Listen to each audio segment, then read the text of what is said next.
Hello all, welcome back to another video. For this video, we will be going through a C2 framework known as Sliver. It is an open source C2 framework written in Golang by the folks at Bishop Fox. We will go through the setup and configuration of the Sliver C2 framework on a Kali machine and demonstrate how we can obtain a reverse shell using the Sliver C2 framework later on in the video. The Sliver project can be found on the Bishop Fox GitHub page titled Sliver, as shown in the screen here. Looking at the project description, it seems to contain many useful features, such as the BOF memory loader and the good old .NET execute assembly function.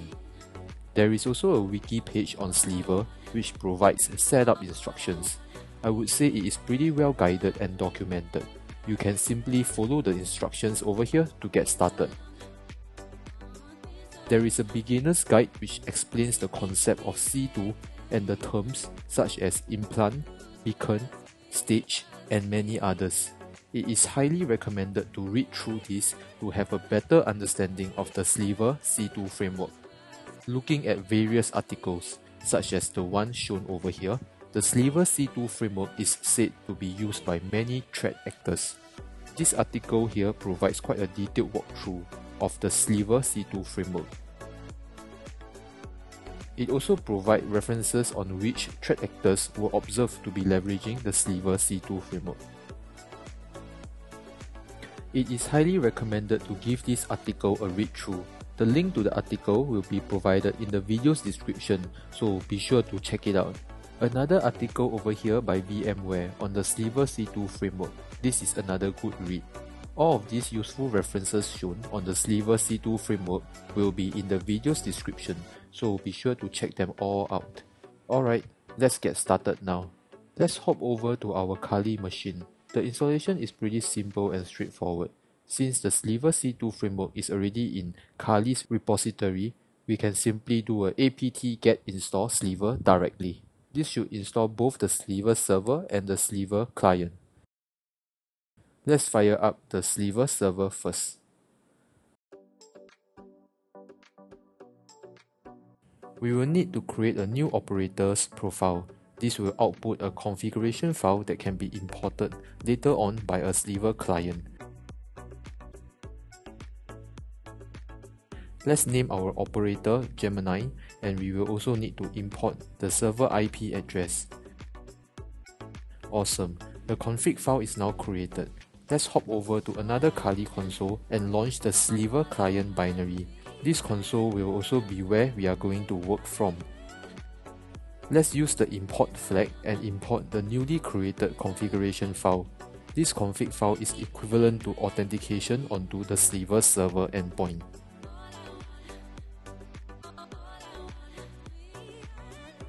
Let's launch the Sliver client binary now after importing the client config file. Oh, we forgot to enable the listener on our Sliver server console. Let's head back and execute the multiplayer command so that the Sliver server will start listening. Alright, our Sliver client is now connected. Let's get started. First thing we need to do is to set up a listener. This is for the reverse shells that will be coming in when we execute the Sliver implant later on a Windows machine. By default, the HTTPS listener will be on port 443, which is fine. We can see the current jobs on the Sliver C2 with the jobs command. The first gRPC listener is the Sliver server listener, which is for the operators, the Sliver clients, to connect to. We can ignore this. The next listener is our HTTPS listener, which we have just created. It's looking good so far. The command to generate an implant, which is the payload that will connect back to our listener, is the generate command. Let's generate the payload implant with the generate --HTTP command. We will need to specify the listener IP address, which is the IP address of the HTTPS listener that we have just created. We can see that the generation is successful and it is taking place now. This will take a while as all of the functionalities are bundled within this implant, which is also known as a stageless payload. It is definitely worth exploring the other supported syntax and see how the implant can be further modified. Alright, the implant has been generated. It is randomly named as defiantgodmother.exe. This will be the file that will be executed on the victim's Windows machine, and it will connect back to our Sliver C2 framework. Let's hop over to our victim's Windows machine. For this demonstration, let's make it a bit more challenging. Let's turn on all of the Windows Defender features. We will bypass Windows Defender and get a Sliver implant working. Before we continue, it will be great if you can help to like the video and subscribe to the channel. It will really help out the channel a lot. I appreciate it. Thanks all. Alright, let's go. Let's copy over the Defiant Godmother implant to our Windows machine.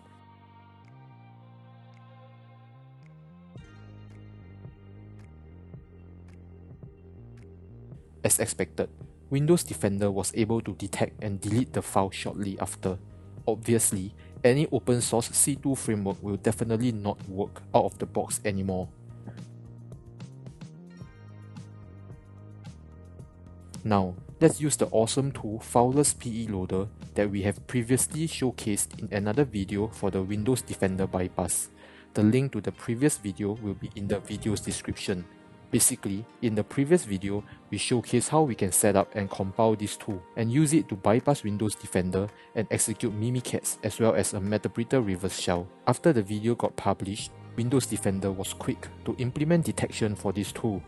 The default Fowlers PE Loader will be detected now by Windows Defender, but it is pretty easy to rename the source code of it and recompile it. I will not be showing how to do that because it is pretty easy to do so. Please check out the previous video on the Fowlers PE Loader tool for the setup and compilation. Again, the link to the video will be in this video's description. As shown over here, we will need the aes.py script that is from the GitHub repo. The winloader.exe binary shown here is basically the compiled binary of the Fowlers PE Loader program. Now, let's transfer the winloader.exe, which is basically the Fowlers PE Loader binary, to our Windows machine. This will be the loader program that will fetch, decrypt, and execute our AES encrypted version of the Defiant Godmother implant.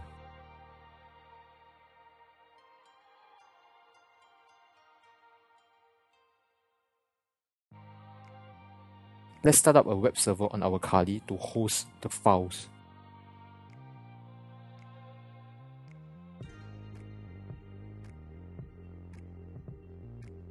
Let's execute the winloader.exe on our Windows machine. It is looking good. No detection, no alerts. Nothing from Windows Defender. Awesome. Let's hop over to our Sliver C2. As shown over here, we got a callback. Nice! We can interact with the session now by using session-i command. Let's execute the command whoami. Sweet, we got a fully functional Sliver reverse shell now, bypassing Windows Defender completely.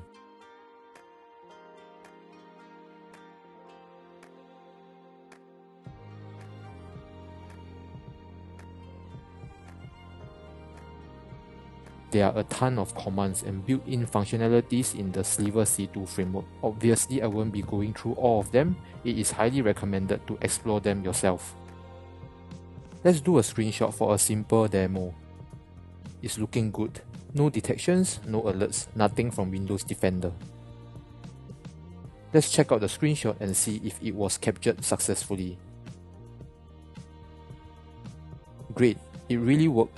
As shown over here, we managed to get a screen capture of our victim's Windows machine. Alright all, that is all to this Sliver C2 video. Please help to like the video and subscribe to the channel. I appreciate it a lot. Thanks all. I am thinking of setting up an entire Windows Active Directory environment and demonstrating more of Sliver C2 capabilities by going through tactics and techniques such as lateral movement, credentials harvesting, and network pivoting. Please comment on the video if you would like to see that.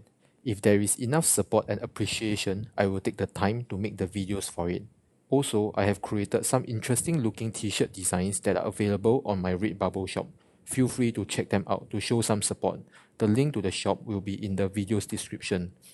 This is all for this video. I will see you all soon in the next video. Bye all.